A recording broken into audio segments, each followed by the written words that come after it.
നമസ്കാരം, എല്ലാവർക്കും എൻ്റെ യൂട്യൂബ് ചാനലിലേക്ക് സ്വാഗതം. ഞാൻ ഇന്ന് ചെയ്യാൻ പോകുന്ന റീഡിംഗ് നിങ്ങളോട് അവരെപ്പോഴാണ് പ്രപ്പോസ് ചെയ്യാൻ പോകുന്നത്. നിങ്ങൾ അതിനുവേണ്ടി കാത്തിരിക്കുകയാണ്. ഇതുവരെ അവർ പ്രപ്പോസ് ചെയ്തിട്ടില്ല. അപ്പൊ അങ്ങനെയാണെങ്കിൽ അവരെപ്പോഴാണ് നിങ്ങളോട് പ്രപ്പോസ് ചെയ്യുന്നത്? നമ്മളൊരു അപ്രോക്സിമേറ്റ് ടൈം നമുക്ക് നോക്കാം കേട്ടോ. ജനറൽ റീഡിംഗ് ആണ്, എല്ലാവർക്കും റെസനേറ്റ് ചെയ്യില്ല. പേഴ്സണൽ റീഡിംഗ് വേണമെന്നുള്ളവര് വാട്സ്ആപ്പ് നമ്പർ ഡിസ്ക്രിപ്ഷൻ ബോക്സ് ഇട്ടിട്ടുണ്ട്, എന്നെ കോൺടാക്ട് ചെയ്യാം. അപ്പൊ നമുക്ക് റീഡിംഗിലേക്ക് പോവാം. ഓറക്കൽ മെസ്സേജ് ആണ് ആദ്യം നോക്കുന്നത്. ഭഗവാനെ ഓം നമ ശിവായ, ഓം നമ ശിവായ, ഓം നമ ശിവായ, ഓം നമ ശിവായ, ഓം നമ ശിവായ, ഓം നമ ശിവായ, ഓം നമ ശിവായ. ഭഗവാനെ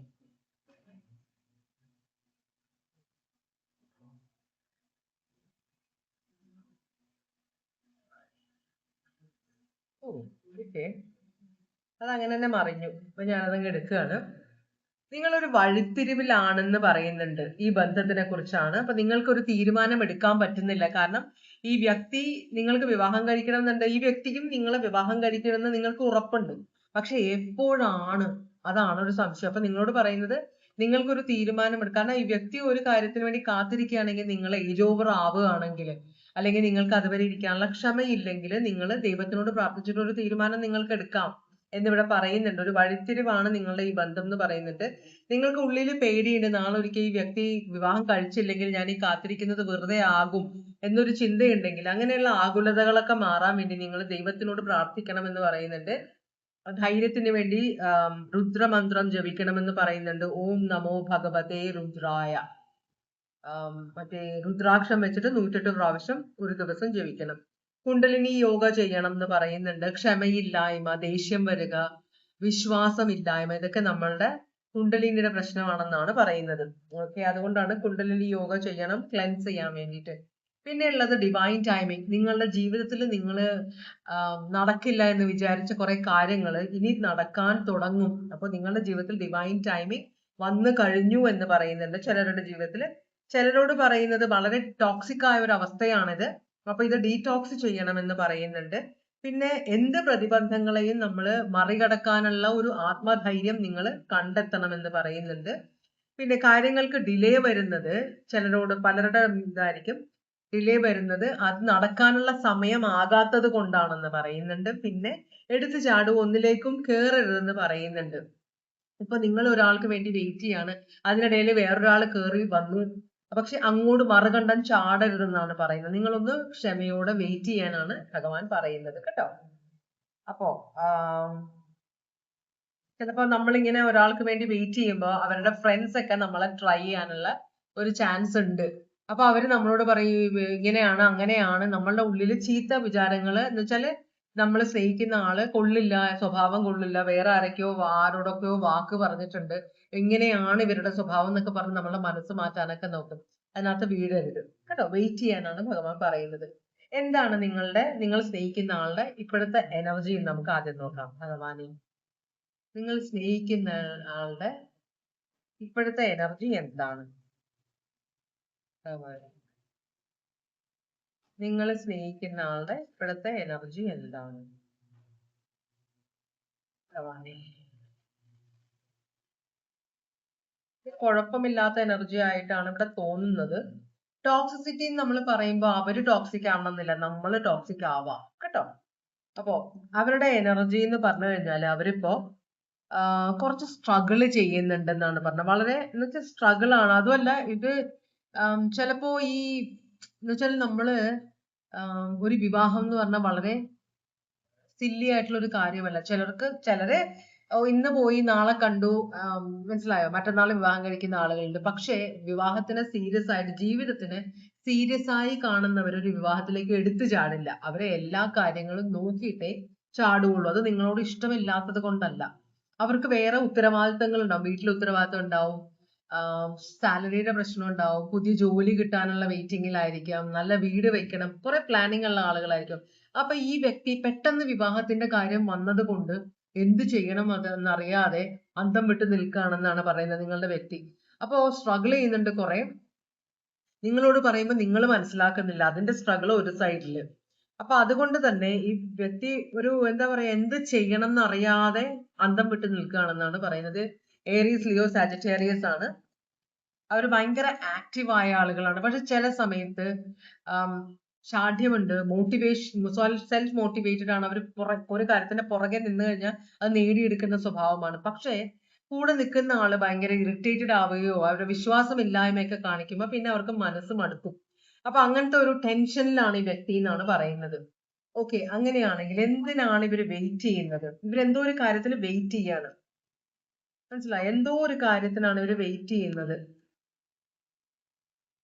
എന്ത് കാര്യത്തിനാണ് ഇവര് വെയിറ്റ് ചെയ്യുന്നത് നമുക്ക് നോക്കാം. ഇവർക്ക് ഒരു നേരത്തെ ഒരു ഹാർട്ട് ബ്രേക്ക് ഉണ്ടായിരുന്നു. അപ്പൊ ഇവര് ചിന്തിക്കാതെ ചെന്ന് കയറിയത് കൊണ്ടാണ് ഇവർക്ക് ഇങ്ങനെ ഒരു പ്രശ്നം ഉണ്ടായെന്ന ഒരു പേടി അവർക്കുണ്ട്. അപ്പൊ പഴയ ഒരു എക്സ്പീരിയൻസ് ഓർത്തിട്ട് പേടിച്ചിട്ടാണ് ഇവര് ആ ഒരു എക്സ്പീരിയൻസും അപ്പൊ മനസ്സിൽ നിന്ന് ആ പേടി ഒന്ന് മാറാൻ വേണ്ടിയിട്ടാണ് ഇവർ വെയിറ്റ് ചെയ്യുന്നതാണ് പറയുന്നത്. അതുകൊണ്ട് തന്നെ അതുമല്ല, ആ എക്സ്പീരിയൻസിൽ നിന്ന് നമ്മൾ പാഠങ്ങൾ ഉൾക്കൊള്ളണം. അത് പിന്നെയും ആവർത്തിക്കാൻ പാടില്ല.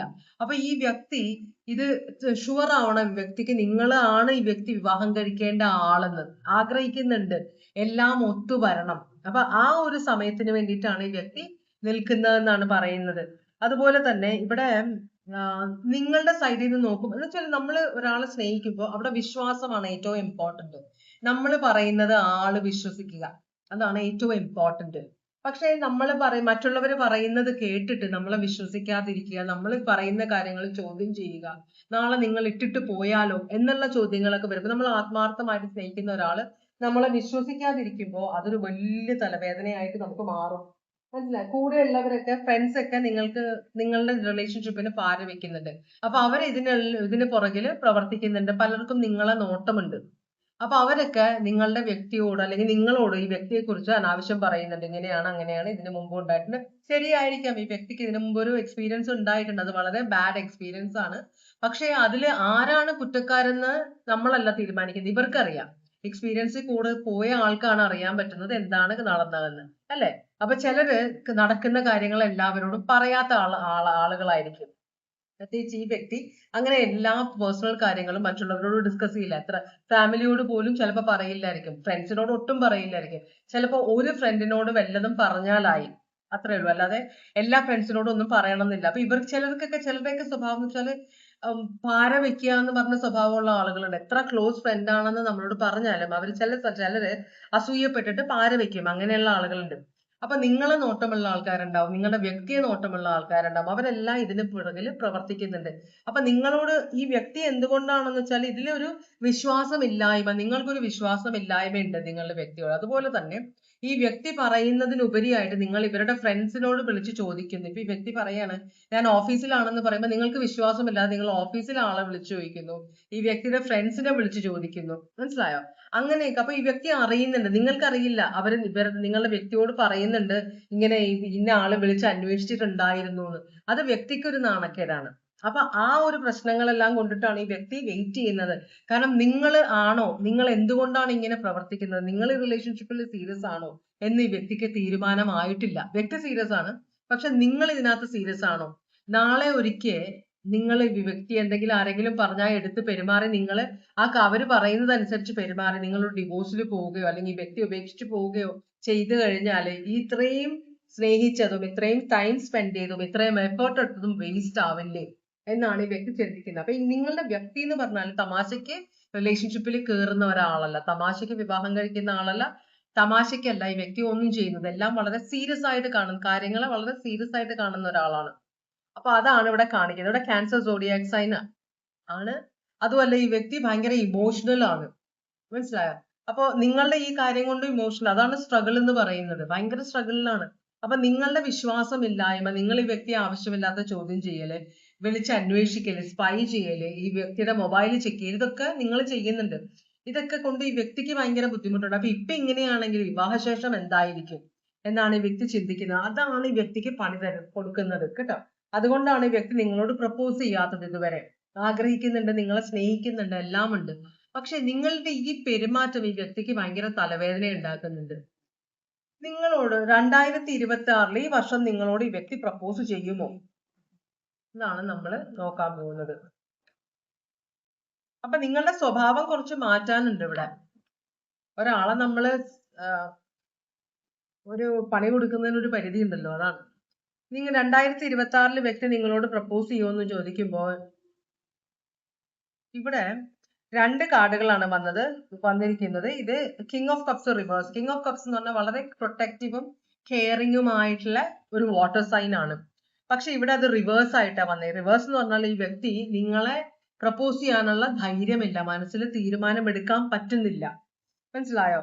അപ്പോ ഒരു പ്രാവശ്യം കൂടെ 2026 നിങ്ങളോട് സംസാരിക്കാൻ നോക്കും ഈ വ്യക്തി.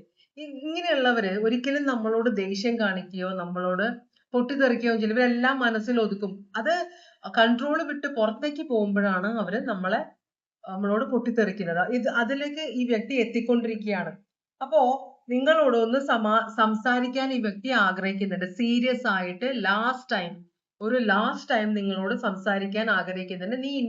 നിങ്ങൾ ഈ ചെയ്യുന്ന ഇന്ന കാര്യങ്ങളെ എനിക്ക് ഇഷ്ടപ്പെടുന്നില്ല, ഇങ്ങനെയാണെങ്കിൽ നമുക്ക് മുമ്പോട്ട് പോകാൻ പറ്റില്ല എന്ന് പറയുന്നുണ്ട്. പക്ഷെ ചിലർക്ക് ഒരു സ്വഭാവമുണ്ട്, ചില സംശയം എന്ന് പറഞ്ഞാൽ ചിലർക്ക് കാര്യങ്ങളില്ലാതെ സംശയിക്കുന്ന ആളുകളുണ്ട്. അങ്ങനെ അതൊരു ജനിച്ചപ്പോ തുടങ്ങിയുള്ള സ്വഭാവമായിരിക്കാം. മനസ്സിലായോ? ഫാമിലിയിലെ പ്രശ്നങ്ങളുണ്ട്. അപ്പൊ അവരത് കണ്ടു വളർന്ന കൊണ്ട് മറ്റുള്ളവരെ വിശ്വസിക്കാൻ അവർക്ക് ബുദ്ധിമുട്ടുണ്ടാവും. അപ്പൊ അങ്ങനത്തെ ഒരാളാണ് നിങ്ങളെങ്കിൽ നിങ്ങൾക്ക് സ്വഭാവം മാറ്റാൻ പറ്റിയില്ലെങ്കിൽ ഇവിടെ ഒരു വിവാഹത്തിന്റെ പോസിബിലിറ്റി ഉണ്ടാവാൻ വഴിയില്ല. മനസ്സിലായോ? പക്ഷെ നിങ്ങൾ നിങ്ങളുടെ സ്വഭാവം വ്യത്യാസം വരുത്താൻ ശ്രമിക്കുകയാണ്, അതിന് ട്രൈ ചെയ്യാണ്. നിങ്ങൾ അത് സക്സസ്ഫുൾ 100% ഒന്നും നമുക്ക് നമ്മളുടെ സ്വഭാവം മാറ്റാൻ പറ്റില്ല. എന്നാലും ഒരു പരിധി വരെ മാറ്റാൻ അതിന് നിങ്ങൾ ട്രൈ ചെയ്യാൻ റെഡിയാണ്. കുറെയൊക്കെ ശ്രമിക്കാനും കുറെയൊക്കെ അവോയ്ഡ് ചെയ്യാനും വെറുതെ ആവശ്യമില്ലാതെ ഈ വ്യക്തി ഇറിറ്റേറ്റ് ചെയ്യാതിരിക്കാനൊക്കെ നിങ്ങൾ ശ്രമിക്കുകയാണെങ്കിൽ ചിലപ്പോൾ ഒരു പോസിബിലിറ്റി ഉണ്ട്. അപ്പൊ കംപ്ലീറ്റ് ആയിട്ട് നിങ്ങളെ ഉപേക്ഷിക്കുന്നില്ല ഇപ്പൊ വ്യക്തി, പക്ഷെ നിങ്ങളോട് സംസാരിക്കാൻ ആഗ്രഹിക്കുന്നുണ്ടെന്നാണ് പറയുന്നത്. കാര്യങ്ങൾ നിങ്ങളോട് തുറന്ന് പറയും. ഇന്ന കാര്യങ്ങൾ കൊണ്ടാണ് എനിക്കൊരു സംശയം, ഇത് വിവാഹം നമ്മൾ തമ്മിൽ കഴിച്ചാല് അത് സക്സസ്ഫുൾ ആകില്ല എന്നൊരു സംശയം എനിക്കുണ്ട്, അതുകൊണ്ടാണ്. അപ്പൊ ഇതാണ് എന്റെ പ്രശ്നങ്ങൾ എന്ന് ഈ വ്യക്തി തുറന്ന് സംസാരിക്കുമെന്നാണ് പറയുന്നത് കേട്ടോ. പക്ഷെ നിങ്ങൾ വാശി പുറത്ത് ചിലര് നിങ്ങളുടെ സ്വഭാവം ഇതാണെന്ന് പറഞ്ഞാലും ഇല്ല എന്റെ സ്വഭാവം അങ്ങനെയൊന്നുമല്ല, ഞാൻ അങ്ങനെയൊന്നുമല്ല, നിങ്ങളുടെ തോന്നലാണെന്ന് പറഞ്ഞിട്ട് മാറാൻ നോക്കും. അത് പണിയാവും. പിന്നെ ഈ വ്യക്തി തിരിഞ്ഞു നോക്കില്ല. അങ്ങനെ ഒരു കാര്യം കാണിക്കുന്നുണ്ട്. അങ്ങനെയാണെങ്കിൽ എപ്പോഴത്തേക്കായിരിക്കും ഈ വ്യക്തി നിങ്ങളെ പ്രപ്പോസ് ചെയ്യുന്നത് നമുക്ക് നോക്കാം. ഈ വർഷം എപ്പോഴത്തേക്കാണ് ഈ വ്യക്തി നിങ്ങളോട് സംസാരിക്കാൻ പോകുന്നത്? ഇത് ഇമോഷണൽ ആയ ഒരു സംസാരം ആയിരിക്കില്ല കേട്ടോ. ഇത് കുറച്ച് സീരിയസ് ആയ ഈ സ്നേഹം മാറ്റി വെച്ചിട്ട്, ഇമോഷൻസ് മാറ്റി വെച്ചിട്ടാണ് ഈ വ്യക്തി നിങ്ങളോട് സംസാരിക്കാൻ പോകുന്നത്. എപ്പോഴാണെന്ന് നമുക്കൊന്ന് നോക്കാം. എപ്പോഴാണ് നിങ്ങളോട് ഈ വ്യക്തി സംസാരിക്കുന്നത്? പ്രപ്പോസൽ ആയിട്ട് ആയിരിക്കില്ല.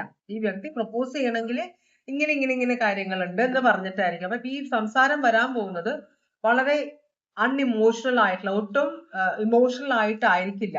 ഈ വ്യക്തി നിങ്ങളോട് സംസാരിക്കുന്ന വളരെ ലോജിക്കൽ ആയിട്ടായിരിക്കും. കാര്യങ്ങൾ നിങ്ങളെ പറഞ്ഞ് മനസ്സിലാക്കാനാണ് ഈ വ്യക്തി ശ്രമിക്കാൻ പോകുന്നത്. 2020 ഈ വ്യക്തി ഇത് ട്രൈ ചെയ്യും. അപ്പോ ഈ 2026 ഒരു തീരുമാനമാകും ഈ വിവാഹം നടക്കുമോ ഇല്ലയോ എന്ന്.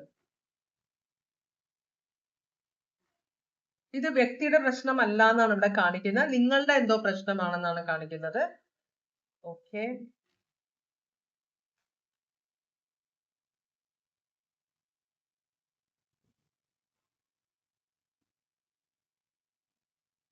ഇത് കുറെ നാളെടുക്കുമെന്നാണ്. Way off in the future എന്നാണ് പറയുന്നത്. ഫ്യൂച്ചറിൽ എപ്പോഴെങ്കിലും.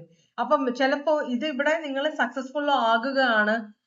നിങ്ങൾ ഈ വ്യക്തി പറയുന്നത് ക്ഷമയോടെ കേൾക്കുകയാണ്. നിങ്ങൾ അതിനെ നിങ്ങൾ ഡിഫെൻസീവ് ആകും. നമ്മൾ എപ്പോഴും ഡിഫെൻസീവ് ആവും. നമ്മളോട് ആരെങ്കിലും നമ്മളുടെ തെറ്റുകൾ പറയുമ്പോൾ ഉടനെ ഞാൻ അങ്ങനെയൊന്നും ചെയ്തില്ല എന്നാണ് നമ്മൾ ഫസ്റ്റ് പറയാൻ പോകുന്നത്. മെജോറിറ്റി ആളുകളും അങ്ങനെയാണ്. അവരുടെ തെറ്റുകൾ ആക്സെപ്റ്റ് ചെയ്യാൻ ഭയങ്കര ബുദ്ധിമുട്ടാണ്. മനസ്സിലായോ? അപ്പൊ അത് ഞാൻ ചെയ്തിട്ടില്ല എന്ന് ശഠിച്ചു നിൽക്കാനാണ് നോക്കുക. അങ്ങനെ നിങ്ങൾ നോക്കിക്കഴിഞ്ഞാല് ഈ വ്യക്തിയുടെ പുറകെ നിങ്ങൾ നിന്നാലും കുറച്ച് നാളും കൂടി റിലേഷൻഷിപ്പ് പോകും. പക്ഷെ അത് കഴിഞ്ഞിട്ട് അത് വിട്ടുപോകുമെന്നാണ് പറയുന്നത്. വ്യക്തി നിങ്ങളെ ഉപേക്ഷിച്ചു പോകും. പക്ഷെ അതേസമയം നിങ്ങൾ ഈ വ്യക്തി പറയുന്ന കാര്യങ്ങൾ ലോജിക്കലായിട്ട് മനസ്സിലാക്കി കഴിഞ്ഞു കഴിഞ്ഞാല് ഇനിയും ഈ റിലേഷൻഷിപ്പിൽ നമ്മൾക്ക് വർക്ക് ചെയ്യാനുണ്ട്. നമുക്ക് എല്ലാവരും പെർഫെക്റ്റ് അല്ല. അപ്പൊ കുറെ തെറ്റുകൾ എൻ്റെ അടുത്ത് പറ്റിയിട്ടുണ്ടെന്ന് നിങ്ങൾ ആക്സെപ്റ്റ് ചെയ്യുക, തുറന്ന് പറയാണ്. എൻ്റെ അടുത്ത് കുറെ തെറ്റുകൾ പറ്റിയിട്ടുണ്ട്, ഞാൻ ട്രൈ ചെയ്യാം, നിങ്ങളും ട്രൈ ചെയ്യണം, ഞാനും ട്രൈ ചെയ്യാം. അങ്ങനെയാണെങ്കിൽ നമുക്കൊരു നല്ലൊരു ഫ്യൂച്ചർ ഉണ്ടാവും. അങ്ങനത്തെ ഒരു സിറ്റുവേഷനിലേക്കാണ് നിങ്ങൾ എത്താൻ പോകുന്നത്. നിങ്ങൾക്ക് നിങ്ങളുടെ വ്യക്തിയെ കൺവിൻസ് ചെയ്യാൻ പറ്റുമെങ്കിൽ ഈ വിവാഹം ഒരു ഫ്യൂച്ചറിൽ എപ്പോഴെങ്കിലും എന്നാണ് പറയുന്നത്. അതിന് കുറെ സമയമെടുക്കും.